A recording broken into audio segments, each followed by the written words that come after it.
svegli la mattina stai a pensare perché? Perché vivi, perché dormi, chissà cosa è, com'è.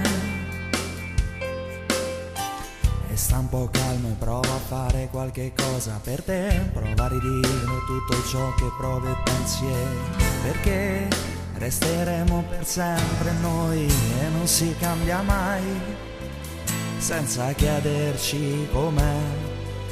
Sembriamo sempre lì tranquilli, anche se siamo più lontani da chi vorrebbe tutto già perfetto ed ordinato.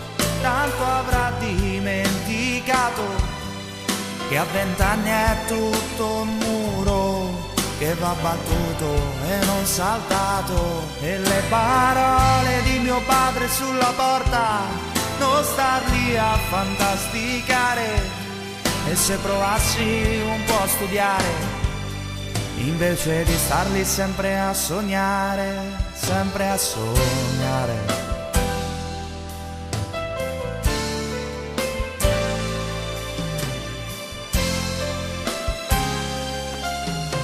È così che passa il tempo e il tempo non ritorna e rimani con te stesso a pensare poi al domani che verrà. Al domani che ti farà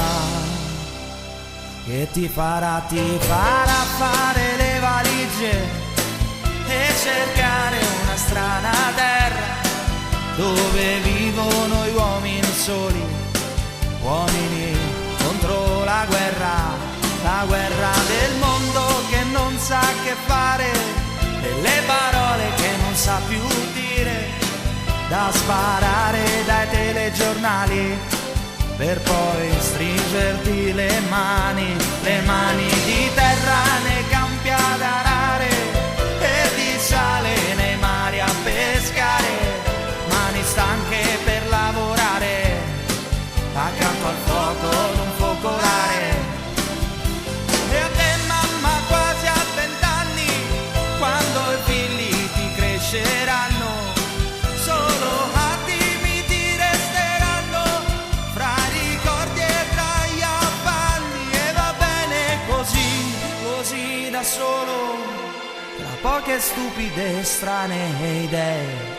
E valgo poco, lo so perlomeno, cerco qualcosa da raccontare e sono parole soltanto le note, la musica è la mia voce e queste dita sul mio pianoforte che tento ancora di suonare.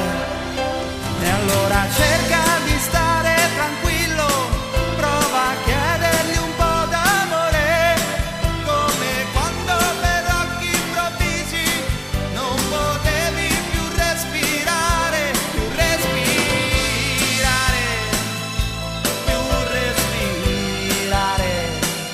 e ti sembrava di morire un po' per lei, come quando una voce lontana purtroppo ti stringe il cuore di malinconia e senti ancora tua mamma che canta la ninna nanna soltanto per te, soltanto per te.